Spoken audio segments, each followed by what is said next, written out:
राजस्थान के जोधपुर शहर से लगभग 105 किलोमीटर दूर बोरुंदा अपनी पुरानी पहचान छोड़कर फिलहाल किसी कस्बे या छोटे शहर में बदलता हुआ एक साधारण सा गांव। 15,000 की आबादी।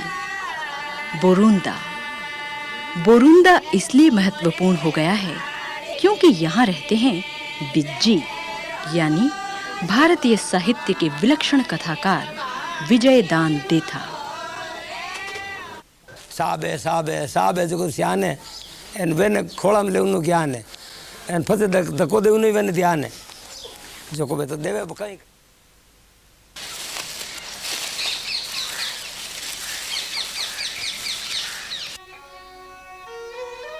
मेरा जन्म संवत 1982 के अंदर हुआ और जब मैं 4 साल का हुआ संवत 1986 के अंदर 4 साल के बच्चे की क्या तो बचपन होता, क्या उम्र होती है।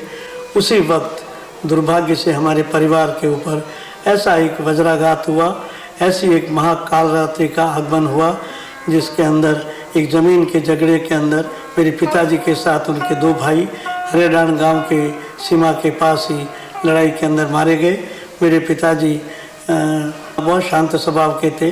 उन्होंने मना भी किया छोटे भाई को कि मामूली झगड़े के लिए तुम इस तरह से मत फसाद करो, लेकिन जब मेरी माँ ने उनको कहा कि तुम साथ नहीं जाओगे, सारी उम्र मुझे ताने सहन करने पड़ेंगे, वो गए और उन्होंने झगड़े को रोकने की चेष्टा की। उसी रोकने के प्रयास के अंदर मेरे पिताजी और 2 भाई उनके मारे गए। जब लाशें हमारी पोल के अंदर आई तो दादाजी ने हम बच्चों को उनके पिताओं की शक्ल दिखाने के लिए ले गए। काले आवरण के अंदर उनकी लाशें ढकी हुई थी। हम जब देखने के लिए गए तो देखना एकदम इतना भारी पड़ गया, इतना दुखद था कि मेरे पिताजी को जब मैंने कटे हुए देखा तो बचपन क्या सब कुछ विस्मृति से निकल गया और कोई मेरे बचपन की ऐसी कोई मधुर स्मृतियाँ नहीं हैं। मेरे बड़े भाई साहब मुझे पढ़ाने के लिए जेतान ले गए और उस शिक्षा के माध्यम से धीरे धीरे मैं पढ़ता गया और मेरे पिताजी की कविता के संस्कार मेरे अंदर उतर आए और उसकी वजह से मैं आज जैसा तैसा भी हूँ, लेखक के रूप में आपके सबके सामने हूँ।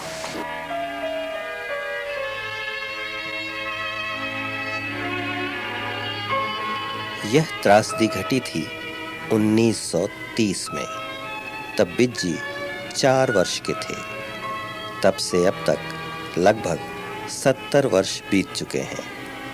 पुराना घर, सीढ़ियाँ, छत, कमरे और आंगन, वह जगह जहाँ उनका जन्म हुआ, बचपन गुजरा। अब यहाँ कोई और परिवार रहता है। गांव की गलियाँ, स्मृतियाँ अब भी उन्हें अपनी ओर खींचती हैं। बहुत कुछ बदल गया। आज का बोरुंदा एक अलग, एक नया बोरुंदा है। आज भी कभी कभी बिज्जी अतीत के उस गलियारे में भविष्य की कोई रोशनी पाने के लिए लौटते हैं, लेकिन यह लौटना उनकी अगली असंख्य यात्राओं के पहले का एक उपराम भर है।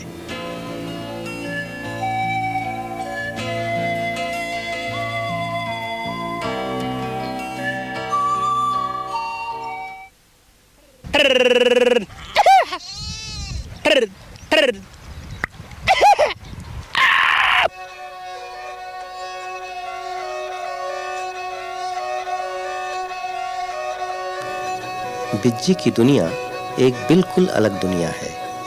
उनकी कथाओं और आख्यानों में दिखाई देने वाला संसार किसी कल्पना या पौराणिक स्मृति की उपज नहीं, वह तो उनके चारों ओर प्रत्यक्ष फैला बिखरा दृश्य ही है।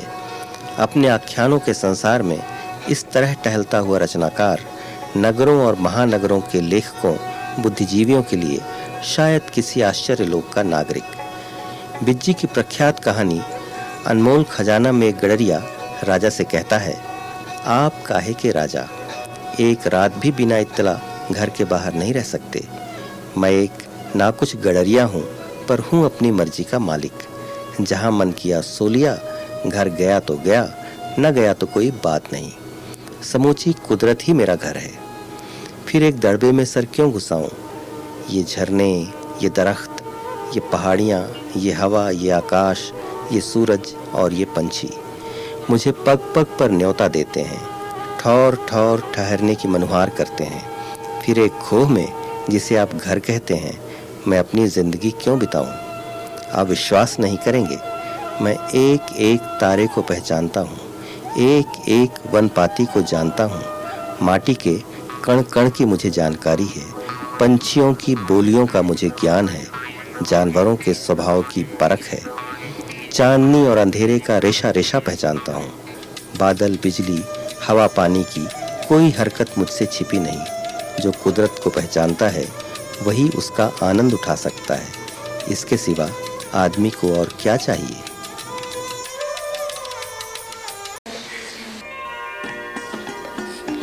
लगभग 5 दशक की अथक सृजन यात्रा के दौरान बिज्जी ने दुविधा, उलझन, महामिलन, प्रिय मृणाल, सपन प्रिया, रूख, बातारी फुलवाड़ी, तीडौराव, अलेखों हिटलर आदि पुस्तकों के माध्यम से भारतीय साहित्य को अविस्मरणीय कथाओं से समृद्ध किया। अनमोल खजाना, दुविधा, असमान जोगी, उलझन, नाहरगढ़, केंचुली, रिजक की मर्यादा, मूंजी सूरमा, न्यारी न्यारी मर्यादा, फितरती चोर जैसी अविस्मरणीय कथाएं बिज्जी की रचनाओं को क्लासिक का दर्जा देती हैं। मनुष्य की नियति और उसके भीतरी और बाहरी संसार को आर पार देखती हुई ये कहानियां अपनी सार्वभौमिक प्रासंगिकता सिद्ध करती हैं।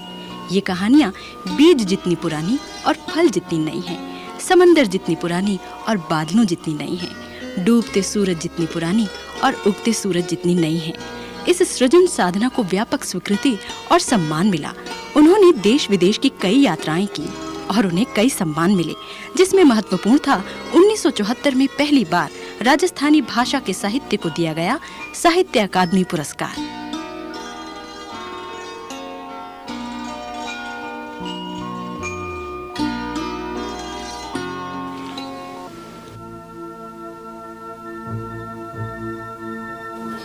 पढ़ते पढ़ते सो गए हैं जीसा। बाई सोती है तो जीसा पढ़ रहे होते हैं, बाई जागती है तो पढ़ रहे होते हैं जीसा। नींद में भी अक्सर बोलते रहते हैं जीसा, पढ़े या लिखे हुए शब्द। ऐसे लोग घर बसाते ही क्यों हैं, कहती है बाई।